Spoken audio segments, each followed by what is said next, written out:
There is a moment that almost never gets talked about. Not on the documentaries, not in the making of specials, not in the liner notes of one of the best-selling albums in the history of recorded music. It happened in a recording studio in West Hollywood, spring of 1982, and the people who were in that room walked out different people than they walked in. A 23-year-old kid, no formal music training, couldn't read a single note of sheet music, stood up in front of some of the most credentialed session musicians in Los Angeles, opened his mouth, and produced something that stopped the entire room cold. Not a vocal performance, not a song, an entire orchestral arrangement, instrument by instrument, section by section, every note exactly where it needed to be. And when he finished, the guy who had been hired specifically to correct the arrangement, a Grammy-winning orchestrator with decades of professional experience, just sat there, pen in hand, writing it all down because there was nothing to fix. It was already perfect. That is the story we are telling today. And trust me, by the end of this, you are going to look at what the word genius actually means a little differently. If you are someone who loves the deep cuts, the stories behind the music, the moments that actually explain how legendary records get made, subscribe right now and hit the bell. We go deep on this channel, every single time. You do not want to miss what's coming. All right, let's get into it. To understand why what happened in that studio was so remarkable, you have to understand the world it happened inside. It is 1982. The music industry is at a very specific moment in its history. The recording studio, particularly in Los Angeles, has become this almost sacred professional space. A place governed by formal credentials, technical vocabulary, and a hierarchy of expertise that had been built up over decades. The session musicians who rotated through the major LA studios during this era were not hobbyists. They were not enthusiastic amateurs. These were people who had studied music formally, often at conservatory level. People who had spent years drilling sight reading, ear training, theory orchestration. People who could take a written chart, a page covered in notation, and execute it flawlessly on the first take. That was the standard. That was what you had to be able to do to get into rooms like this. And Westlake Recording Studios in West Hollywood was not just any room. Westlake was one of the most prestigious recording facilities in the country. Artists came here to make records that mattered. Engineers came here because the equipment was state-of-the-art. The people who worked these sessions were, by every professional measure, at the top of their craft. Now, into this environment, enters a young man from Gary, Indiana, who started performing before most kids in his age group had learned to read at all. Who had spent his formative years not in classrooms, but on stages, in touring vans, in rehearsal spaces, absorbing music the way other children absorbed the world around them. Michael Jackson, by the spring of 1982, was already famous. He had been famous for over a decade. He had been a child star with the Jackson 5. He had released Off the Wall in 1979, which was an enormous critical and commercial success. He had already established himself as a performer of extraordinary ability. But he was 23 years old, and he could not read music. Not in the technical sense. He could not look at a staff and tell you what the notes were. He could not sit at a piano and play back an arrangement from a written score. He could not write a lead sheet, a chord chart, a string part, a horn arrangement. None of it. By the formal standards of the professional musical world he was operating inside, that was a significant gap. And the people in that studio knew it. This is not me being dramatic for effect. There are multiple accounts from people who worked in Michael's orbit during this period that describe the same quiet undercurrent, a tension that existed between Michael's undeniable instinct and the formal musical systems that everyone around him had spent their careers mastering. The unspoken question that floated around those sessions was always some version of the same thing. He clearly hears something, but can he actually communicate what he hears in terms we can execute? That question was about to get answered. Let's talk about what was actually being made in that studio. Thriller, the album that would eventually become the best-selling record in music history, was in its final stages of production. Quincy Jones was producing. Bruce Swedian, one of the great recording engineers of the 20th century, was behind the boards. The team assembled for this project was extraordinary by any measure. And the album itself was ambitious in ways that went beyond what most pop records of the era were attempting. Michael and Quincy were not making a straightforward pop record.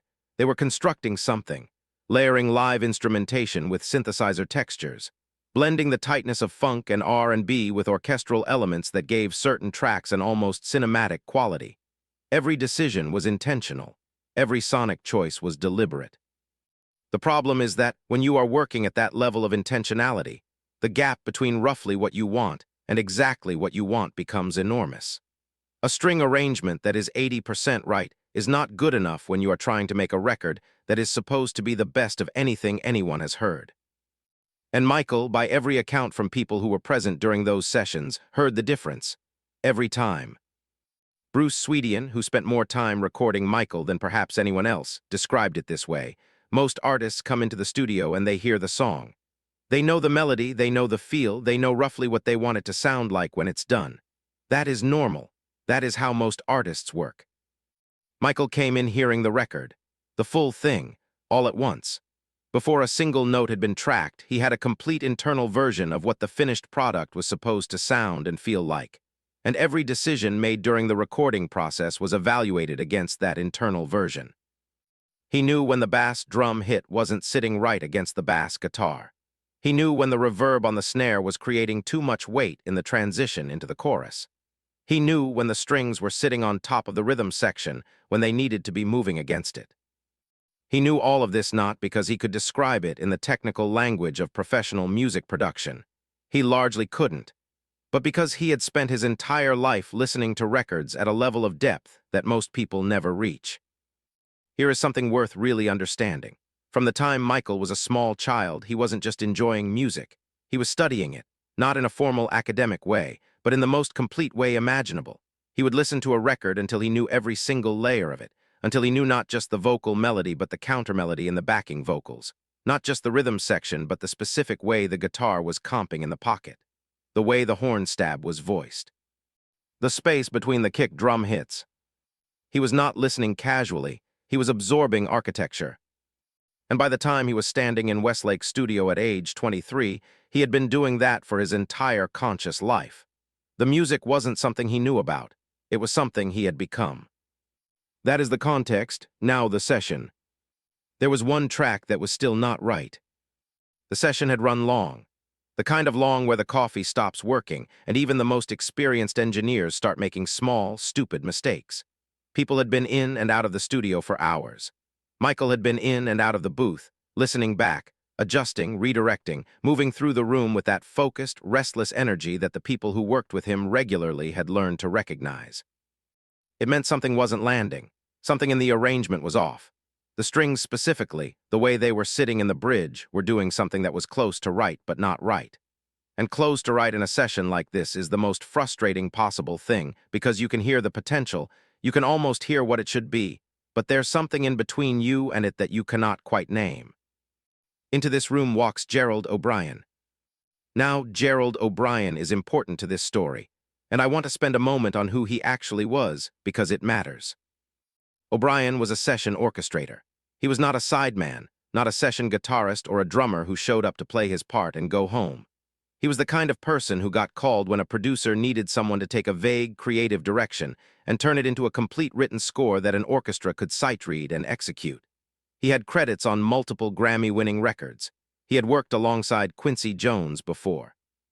He understood how high-level recording sessions operated, how the creative hierarchy worked, how to communicate with artists who had strong instincts but limited formal vocabulary.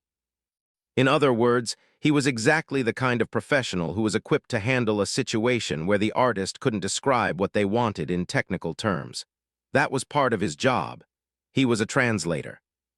He sat down, reviewed the arrangement notes, studied the session sheets, got his bearings on where things stood with the track. And then he looked up at Michael and asked the question. He kept his voice professionally neutral. He wasn't being dismissive or condescending. People who were in the room have been consistent about this. It was a legitimate professional question, the kind a skilled orchestrator asks before beginning work. He said something along these lines. I see what you're going for here. I want to make sure I understand it correctly. You don't read notation, right? So when you say you want the strings to do something different in the bridge, what exactly are you hearing? Can you describe it? And then the room got quiet. Not the uncomfortable quiet of a disaster. Something more specific than that. The quiet that settles over a space when everyone in it realizes that someone has just said out loud the thing that everyone has been privately thinking. The question that had been sitting in the room unspoken for hours, maybe longer, had finally been given a voice. It was a fair question. Let me be clear about that. It was not a hostile challenge. It was a reasonable professional inquiry. If Michael could not describe what he wanted in technical terms and could not demonstrate it on an instrument and could not write it down, then how was an orchestrator supposed to give him what he was looking for? That is not a rhetorical question. It is a real logistical problem. The people in that room, by their own later accounts, were not expecting what came next. Michael looked at O'Brien for a moment. He didn't look upset. He didn't look flustered or defensive or caught out. Multiple people in the room described his expression in that moment as something closer to curious, as though he found the question genuinely interesting rather than threatening, like someone had posed a puzzle that he was happy to solve. He said, "Give me a second." And then he stood up. He did not walk to the piano. He did not walk to the soundboard. He did not reach for an instrument or a piece of paper or anything at all. He walked to the open space in the middle of the room, the area between the chairs and the music stands where, normally, nothing happens except people walking past. He stood there for a moment, still, like he was gathering something from inside himself. And then he started to sing. But here is the thing, and this is the part that I think gets lost whenever this story gets told quickly. It was not what you might imagine when you hear the words, Michael Jackson started singing. It was not the lead vocal. It was not the melody line everyone already knew. It was not him demonstrating the song. He started with the bass. He produced a low, rhythmic foundation from somewhere deep in his chest, and by every account from people present, the attack on each beat was precise. The ghost notes were correct. The pocket, that specific quality of rhythm where a bass line sits perfectly in relationship to the kick drum, was unmistakable. This was not someone imitating the idea of a bass guitar. This was someone who had the bass guitar living inside them and was playing it with their voice. Marcus Webb, the session bassist in the room that day, a man with 15 years of professional recording experience in Lowe's Angels, later said that what he heard was not imitation. It was something he didn't have a clean word for. He said the timing was not approximate. The timing was exact. And that word exact is doing a lot of work here because approximate and exact are not the same thing in a recording studio. Approximate gets you close. Exact is what you actually need. Michael didn't stop at the bass. He layered the rhythm guitar on top of it. Again, not strumming the air in a vague, impressionistic way. He produced the attack and the release of the strings, the muted funk chops. The specific tightness of the chord hits against the drum pattern underneath. There was texture in it. There was detail. The kind of detail that only comes from someone who has spent serious time not just listening to how a guitar sounds in general, but listening to how this guitar needed to sound on this song, in this specific moment of this specific arrangement. And then he added the drums, clicking and popping with his mouth and his hands in a locked combination that, this is important, landed the pocket with enough precision that the actual session drummer in the room involuntarily glanced down at his own kit, as if checking that it hadn't started playing on its own. People who witnessed Michael demonstrate rhythm during this period described a consistent quality. He was not approximating, he was transcribing. And the difference between those two things is enormous and matters enormously. Approximation is impressionistic. It gets you in the neighborhood. It communicates a feeling, a direction, a general shape. A trained musician receiving an approximation has to do interpretive work. They have to fill in gaps, make assumptions, use their own judgment to complete what the artist was gesturing toward. Transcription is surgical. It communicates the specific thing, not a version of it. A trained musician receiving an accurate transcription does not have to guess. They execute. What Michael was doing was transcription. Vocal, physical, embodied transcription of a complete arrangement that existed, fully formed and fully detailed, somewhere inside his head. Then he got to the strings. And this is where Gerald O'Brien's face changed. Michael began to sing the string arrangement. Not a melodic sketch. Not a rough hummed direction that an arranger could interpret loosely and then fill in with their own professional judgment. He sang each section individually, first violins, second violins, violas, cellos in sequence. He marked the dynamic swells. The accent placements were deliberate and specific. The emotional arc of each phrase was intact and intentional. He sang what the strings needed to do in the verse. He sang how they needed to build through the pre-chorus. And then, and this is the specific part, the part that O'Brien had been brought into the session to address, he sang the bridge. The exact passage that had been wrong, the voicing that wasn't working, the arrangement that everyone in the room knew was close but not right. He sang what it should be instead, every part, every entrance, every release, every instrument in the string section, what it was doing, where it was landing, how it was moving against the rhythm section underneath it. The room was completely silent for the entire demonstration. It went on for several minutes, and not one person in that room spoke. When Michael stopped, he looked at O'Brien. "That's what I'm hearing," he said. "Does that help?" O'Brien did not answer immediately, because O'Brien's pen was already moving. He had started writing partway through the demonstration, transcribing in real time onto the staff paper he had brought with him, because what Michael was singing was not directional. It was not a creative suggestion that O'Brien would then interpret and develop. It was a complete, fully voiced orchestral arrangement being delivered from memory, from the internal architecture of something Michael had constructed entirely inside his own head without a single written note. Later, years later, when asked to describe the most extraordinary thing he had witnessed in a professional recording environment, Gerald O'Brien would return to that afternoon. And the word he used consistently was not talented, not gifted, not even musical. He said Michael Jackson had already arrived somewhere, and the rest of them had spent their careers learning how to travel a road that Michael had somehow already reached the end of. I want to stay with the reactions in that room for a moment, because I think they tell us something important. The people who witnessed this demonstration were not easily impressed. These were not fans. These were not casual music listeners who thought something was good because it felt good. These were professionals, people whose entire careers were built around being technically precise about what they heard. People who had developed a critical vocabulary over years of training, specifically designed to help them evaluate and categorize musical performance. And every single one of them, by their own later accounts, struggled to categorize what they had just seen. Marcus Webb, the bassist, put it this way. He had worked with musicians who had perfect pitch. He had worked with people who could transcribe anything they heard with total accuracy. He had worked alongside conservatory graduates who had spent the better part of 2 decades in serious formal study. He said none of those experiences gave him a category that fit what Michael Jackson did in that room. He specifically said it was not savant behavior. That is an important distinction. The public tends to reach for that word when confronted with extraordinary ability that doesn't fit a conventional framework, as if calling something savant behavior explains it, when really it often just renames the mystery. Webb was pushing back against that. He wasn't describing something inexplicable. He was describing a specific, developed, accumulated mastery. Just not the kind that any of them had been trained to recognize.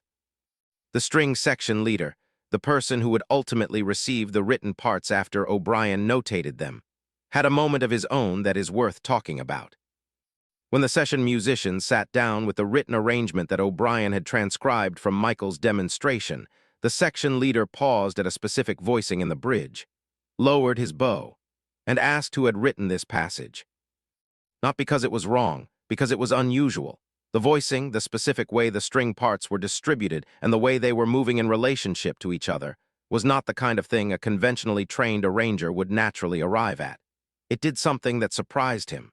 The strings were moving against the rhythm section rather than sitting on top of it. It created a texture and a depth that was genuinely unexpected.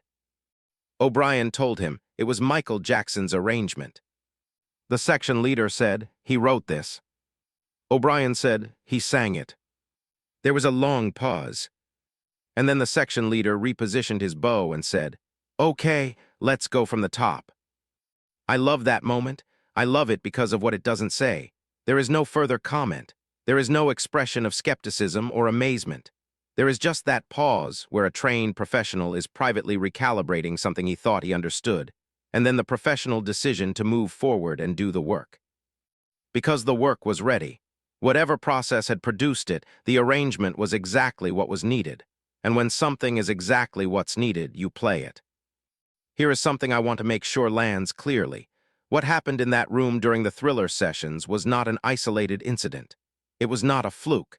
It was not a particularly good day for Michael in a life that also contained ordinary days. This was the pattern. People who worked consistently in Michael's orbit during the Thriller and Bad eras, across different studios, with different musicians in different rooms on different projects, described the same experience. Different details, same essential shape. Michael would arrive without scores, without charts, without written anything. He would arrive with his voice and his body and the complete record he was already building inside his head. And from that, he could produce, vocally, with physical precision, any element of that record at any moment. Bass lines, horn stabs, synthesizer textures, drum programming, the specific placement of individual hits in a pattern, not just the general feel. String voicings, background vocal arrangements, including the specific pitch each voice needed to be on and how it needed to move. All of it. He could isolate any layer of the internal record he was carrying, extract it, and deliver it aloud with enough precision that a professional musician could take what they heard and execute it. That is not a performance skill. That is something much more specific and much rarer. Bruce Swedian talked about this at length in various interviews over the years. Swedian, remember, engineered Michael's recordings across multiple decades, from Off the Wall in the late 70s through the later catalog. He had a longer, more consistent window into Michael's process than almost anyone. Swedian described Michael's internal sense of arrangement as fundamentally unlike anything he had encountered in a long career working with exceptional artists. He made a distinction that I think is genuinely important. He said most artists hear the song, and hearing the song is no small thing, knowing the melody, knowing the lyric, knowing the emotional feel and direction of a piece. That is the foundation of everything. But it is not the same as hearing the record. Hearing the record means understanding how specific layers interact. It means knowing that the attack of the kick drum affects the perception of the bass guitar. It means knowing that the voicing of your string section can either clutch the mid-range and crowd the mix or breathe and give the other element space. It means understanding the emotional function of silence, the space between notes, the gap before a chorus drops, the moment where everything pulls back before the next section arrives. Hearing the record means carrying a fully realized, fully produced, fully detailed piece of music inside your head, not as a rough sketch, but as a complete architectural plan, and being able to access any individual element of it on demand, isolate it, and communicate it accurately. Swedian said Michael could do this. He didn't say Michael had good instincts. He didn't say Michael had a strong sense of melody or a good ear for rhythm. He said Michael heard the complete record, all layers simultaneously, before a single note had been tracked, and that every session was essentially the process of taking what already existed perfectly in Michael's internal world and finding ways to make the physical recording match it. Think about what that means for a second. Think about how unusual that actually is. Most recording sessions, even with talented, experienced artists, involve a discovery process. You try something, you listen back, you adjust, you build towards something. The finished record is the result of exploration and refinement and often happy accident. Michael's sessions were different. The finished record already existed. The sessions were the process of translation, from the internal version in Michael's head into the physical world of tape and speakers, and the listening ears of anyone who would eventually put the album on. The gap between those two things, what Michael heard internally and what the recording captured, was the thing he was always working to close. And when something in the studio was not matching the internal version, he knew it immediately, every time. So how did this happen?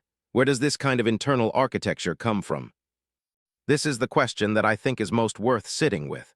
Because the easy answer, he was gifted, he was a natural, he was some kind of born genius, is not really an answer at all. It is a way of ending the conversation before it gets interesting. The actual answer requires understanding how Michael Jackson spent his childhood. He was born in Gary, Indiana in 1958, the fourth of eventually 9 children.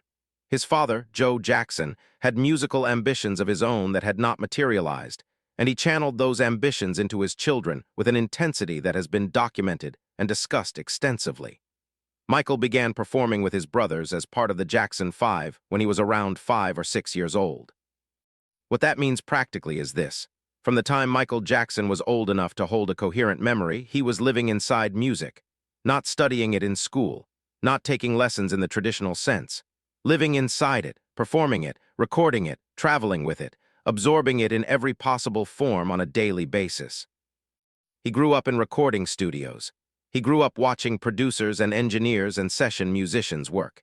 He grew up hearing records not just as a listener, but as a participant, someone whose job required him to understand, at a deep level, how a record was built.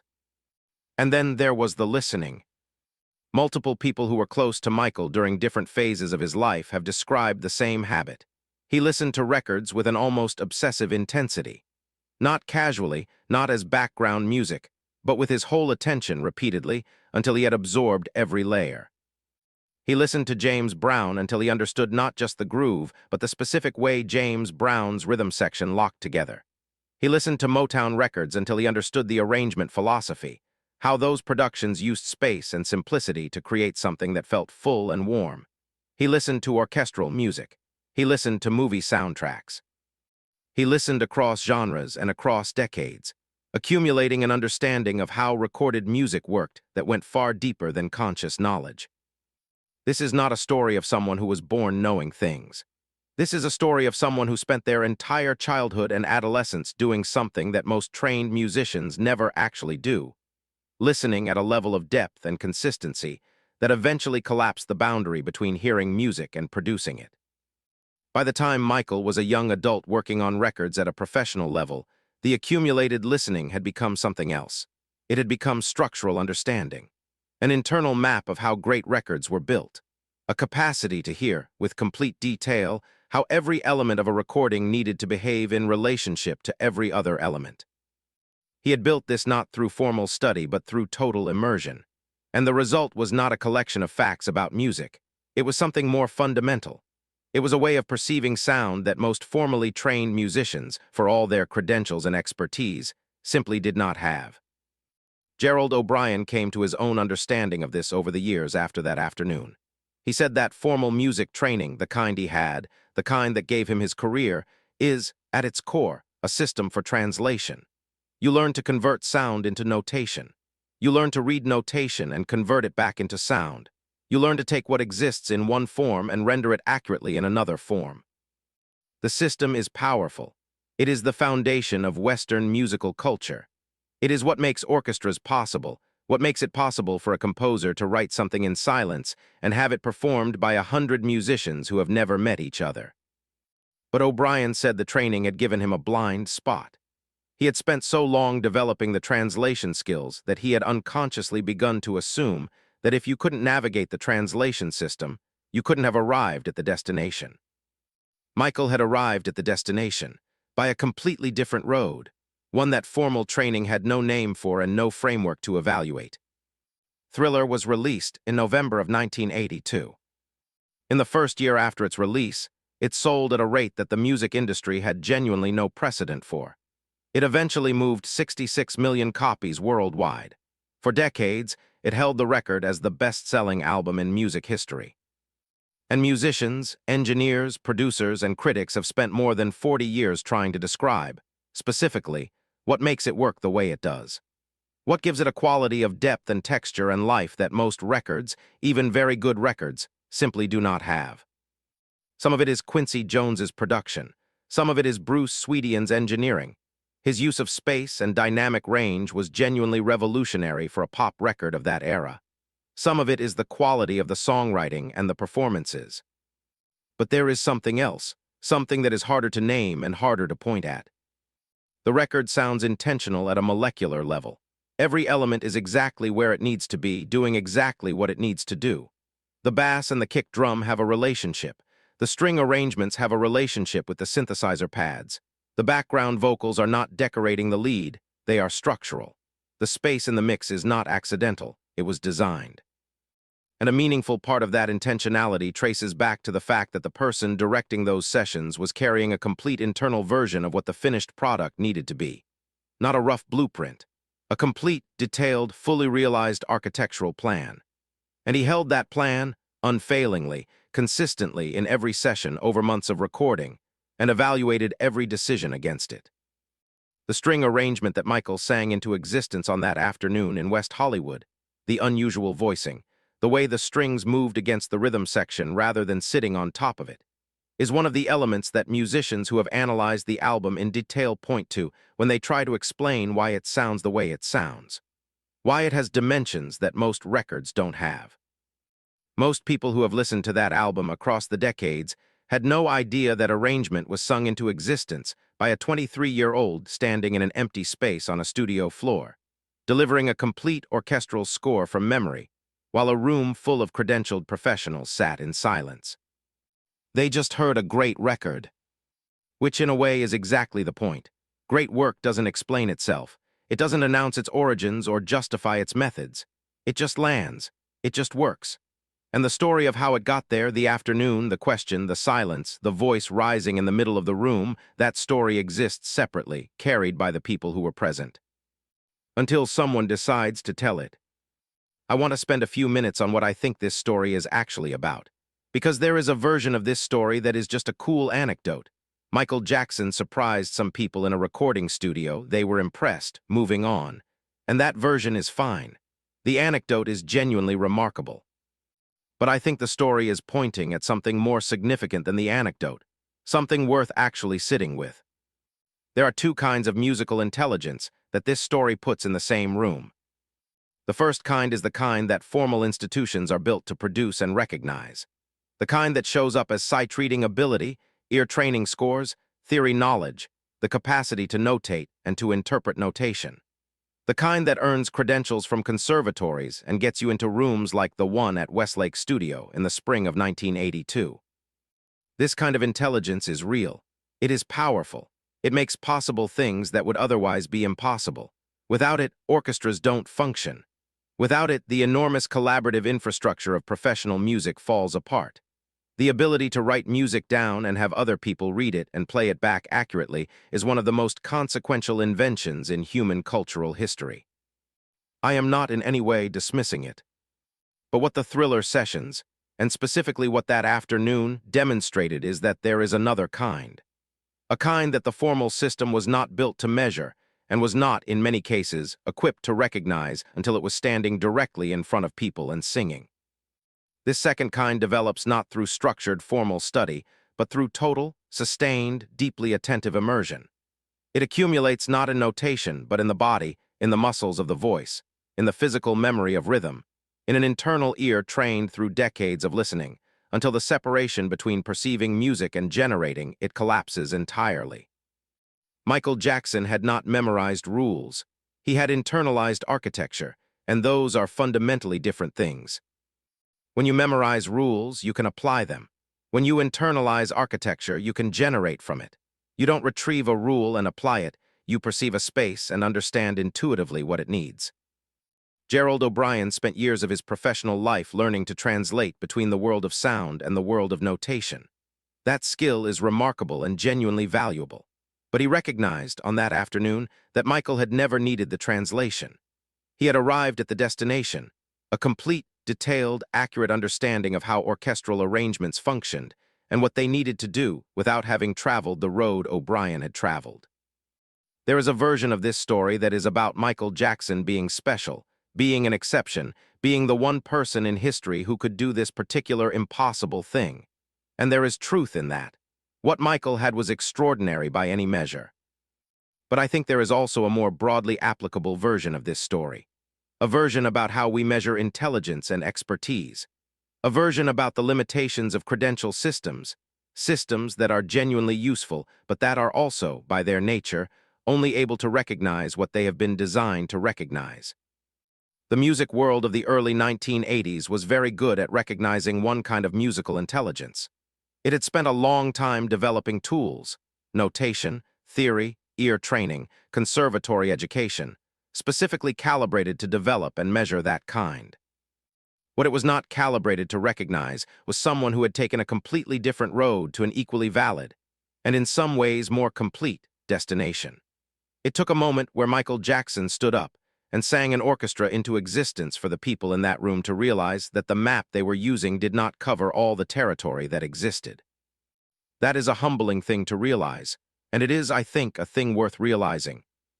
Gerald O'Brien went home that afternoon with a stack of staff paper covered in music.